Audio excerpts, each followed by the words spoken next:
Foi. Luto, primeiramente, prazer estar te entrevistando. Obrigado por ter aceitado o convite. Uma honra. Porra, honra é minha, cara. Obrigado aí por me convidar, por chamar. Pô, e você tá fechando uma trilogia musical agora, né? São 3 Tipo músicas. isso. E, cara, antes de a gente se aprofundar em Sorrir é a Cena, que é a nova música sua, pra Aham. quem tá te conhecendo a partir da entrevista, não sabe da sua carreira, como é que você começou na música? Foi ela que foi até você, você que foi até ela? Como é que tudo aconteceu? Cara, na real, assim, eu sempre gostei muito de arte, né? Então, pô, desde moleque, assim, eu desenhava, fazia outras coisas relacionadas à arte, fazia arquitetura, pá, fazia umas maquetes, até que eu comecei a editar áudio, tá ligado? Com Audacity, né, e SoundForge. Comecei a fazer uns remixes de umas músicas que eu gostava. Comecei a editar vídeo, né? Pra você ver como foi um sentido meio que quase contrário da música, né? Verdade. E aí foi lá quando eu comecei a editar uns vídeos com umas músicas do Halloween, um metalcore assim que eu gostava de ouvir, Stratovarius. E daí eu conheci Linkin Park nesse meio tempo, né? E daí foi quando eu ouvi a Place for My Head pela primeira vez que eu falei, cara, acho que eu quero tocar guitarra, sabe? Pô, que Aí eu falei, maneiro. nossa, vou começar a estudar para tocar isso, sabe? E daí foi com 15 anos mais ou menos que eu comprei meu primeiro violão. E Uhum. aí tudo começou, né? Comecei a montar banda, comecei a entrar em banda para tocar, tal. E, pô, fiquei 15 anos numa banda chamada Almirante Billings, né? Que é uma banda que eu fundei com 2 amigos meus. Na verdade, com outros 4 amigos meus, mas a banda virou um power trio depois da metade do caminho. E se chamava Almirante Billings. E a gente fazia um punk rock pirata, né?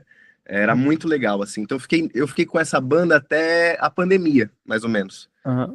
E depois da pandemia, que eu não consegui juntar e reunir esses meus amigos para fazer mais música, né? Que eu queria muito fazer na pandemia. Que daí eu decidi, eu falei, mano, vou voltar a um projeto solo, sabe? Vou voltar a um projeto meu, assim.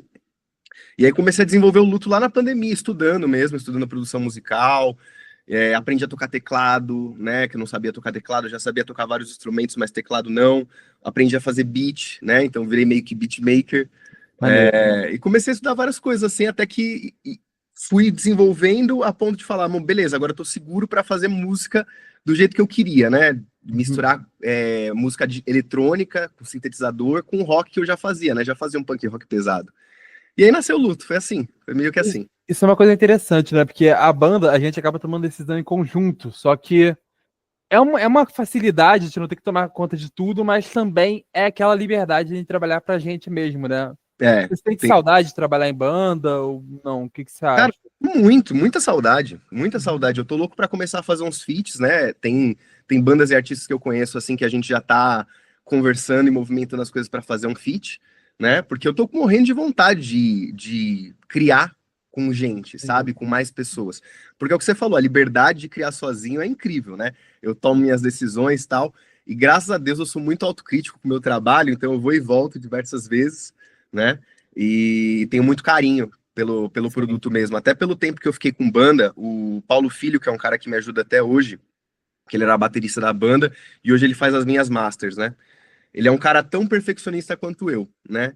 Então, aprendi com ele, aprendi com o meu ex-baixista também, o Jimmy, em tentar entregar sempre o melhor, sabe? A gente sempre quer entregar o melhor, não só em questão de qualidade, mas em questão de energia. Eu acho que música é energia, né? Então a gente sempre pensou nisso. Pô, vamos produzir uma parada monstra aqui com muita energia. Então, quando foi o luto, eu não quis mudar isso, eu quis continuar sendo perfeccionista mesmo Sim. e desenvolver as coisas, mas assim, a liberdade mesmo é maravilhosa, né? Tipo, pô, quero colocar isso. Não tem ninguém para falar não, né? Sim. Mas ao mesmo tempo você tem que ter a consciência de pegar e falar, pô, a minha ideia é uma bosta, né? A minha Uhum. ideia é ruim, eu não vou fazer isso. E testar, cara. Música é teste, música é experimento, né? Então, eu falo que eu tenho meu laboratório aqui, que eu sou o nerd da música, né? Então, eu vou testando os instrumentos, vou testando timbres, testando tudo, até que eu falo, putz, é isso que eu quero nessa música, sabe?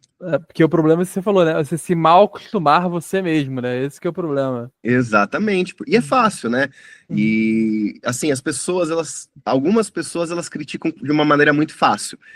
Só que os seus amigos, as pessoas mais próximas, principalmente com esse tempo que eu tenho de banda e que já fiz muita música boa que eles consideram Aham. boas, Sim. as pessoas parecem que elas têm um certo receio de criticar, né? De magoar, de ferir o ego. Sim. Então, a gente, como artista independente, principalmente esse artista independente solo, tem que tomar muito cuidado com isso, né? Eu falo que constantemente eu tô matando o meu ego. Hoje, eu tô num momento da minha vida que, cara, eu assumo quando eu faço uma porcaria, sabe? E Uhum. assim, eu jogo ideias na mesa, vejo as ideias são ruins, às vezes alguém aparece e me dá um insight maravilhoso, e eu admito, assim, facilmente que a minha ideia era horrível, era uma merda, sabe? Sim. Porque isso faz parte do processo e isso ajuda muito a crescer. Muito, muito, É, muito mesmo. eu falo daquelas que, tipo assim, todo mundo tem ego, né, orgulho e tudo mais, o importante é manter no nível saudável. Essa que Exatamente, é a questão, a gente não extrapolar exatamente. aquilo. Eu acho que ego é diferente de autoestima, né? Ter uma Aham, sim, autoestima com legal, certeza. pá, gostar do que você faz e gostar de si mesmo é diferente do ego, né? O ego é aquela coisa que a gente quer ficar massageando à É, toa, né? E geralmente sim. não é bom, não. Então eu tô no movimento mate o ego. Boa. Dá pra subir hashtag. É isso. E, bom, a sua trilogia, né? Cada música ela contou de um sentimento, né? Dopamina, cada um contou de um sentimento. E Isso. você tá no final agora, que é a Sorria e a Sene. Me lembrou aquela Exatamente. fala do Madagascar, pô. Oi, como assim? Não Me entendi. me lembrou aquela fala do pinguim de Madagascar, Sorria, Sene. É exatamente isso. É exatamente isso. É, cara, como é que foi emocionalmente pra você acompanhar essa jornada, desde resolução até aqui no final? Como é que foi isso, cara? Cara, foi meio que automático, você acredita? Porque assim, eu tava com essas três músicas, eu produzi elas juntas, né? Aham, No final do ano passado, começo desse ano, eu finalizei a produção delas. E cara, eu com os meus amigos, assim, e acredito que até outros artistas independentes concordam comigo, que tem um momento que a gente desiste da música, né? A gente fala, ah, tá bom, não vou mexer mais, né? Porque a gente sempre vai achar um errinho, vai achar uma coisinha ou outra, tal, não sei o quê. Então, como eu fui produzindo elas juntas, eu sempre fui mexendo nelas ao mesmo tempo. Então, às vezes eu ouvia Dopamina e eu falava, nossa, não gostei dessa frase. Pô, acho que eu vou trocar, sabe? E sim. assim, enquanto eu podia mexer na música, eu mexia, né? Até que eu finalmente desistia da música e lançava ela. Então foi meio que automático, assim, foi tudo sendo construído junto, né? Essa parte do prólogo, da sátira e da resolução que é Sorrir a Cena, né? Então meio que as coisas estão interligadas, assim, e foi meio que automático. Eu não percebi isso acontecendo, para ser sincero. Aham. E você fala, né, nas músicas sobre se sentir meio deslocado, né, na infância, na adolescência, porque é Uhum, uma coisa quase universal, muita gente se identifica, se sente também. sim. O que você diria hoje para aquele luto criança, né, lá de trás que se sentia fora do padrão? Hoje você aprendeu sobre isso? Sua visão Cara, que mudou? pergunta legal. Eu aprendi Olha, muito, na verdade. Eu aprendi muito, Lucas. Assim, é engraçado, porque, tipo, eu fui um adolescente, eu comecei no ensino médio, eu era uma pessoa muito deslocada, não só pelo meu gosto musical da época, né? Pouquíssimas pessoas ouviam new metal naquela época, assim, e eu entrei numa fase ruim porque meus pais estavam se separando. Eu não era uma criança, um adolescente muito bonito, né? Então eu sofria bullying por isso também, né? E acabava me deslocando mais ainda, e daí eu sofria mais bullying ainda por ser deslocado, né? sim. Só que eu falo que os excluídos eles se atraem, né? Eles se Fo- identificam. Formam força ali naquele. Exato, exato, eles unem forças. Uhum. E eu encontrei meu grupo de excluídos, assim, né? E foi engraçado que graças a Deus, assim, no ensino médio, esse grupo de excluídos se tornou o maior grupo do ensino médio, assim. Era uma turma Maneiro. muito grande. Então eu me sentia até popular, só que eu era o popular dos excluídos, né? Uhum. Então, graças a Deus, assim, essa mensagem, essa ideia de sorrir a Yasene, de fazer as coisas do jeito que eu quero fazer e dane-se os outros, é uma coisa que, graças a Deus, o Vitor, de 15 anos, aprendeu muito cedo mesmo. E isso fez com que eu tomasse decisões fantásticas na minha vida de vários pontos, né? Era para eu ser, por exemplo, talvez técnico de informação, ou fazendo alguma coisa relacionada a redes ou Uhum. informática, Sim. e eu decidi não. Eu falei pro meu pai, não, eu vou estudar cinema, eu vou fazer arte, vou fazer outras coisas, né?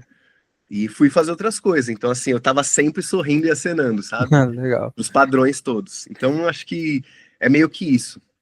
E é irônico, né? Como é que o maior grupo de ensino médio foi justamente os excluídos, cara. É, É é. irônico isso. É muito irônico, é muito irônico. Mas, assim, e era o pessoal do punk rock, era o pessoal do new metal, era o pessoal mais alternativo, né? Era a galera mais contra a cultura. Porque naquela época, pelo menos na minha escola, a galera tava muito no hip hop, tava muito na onda sertaneja, tava muito na onda pop, né?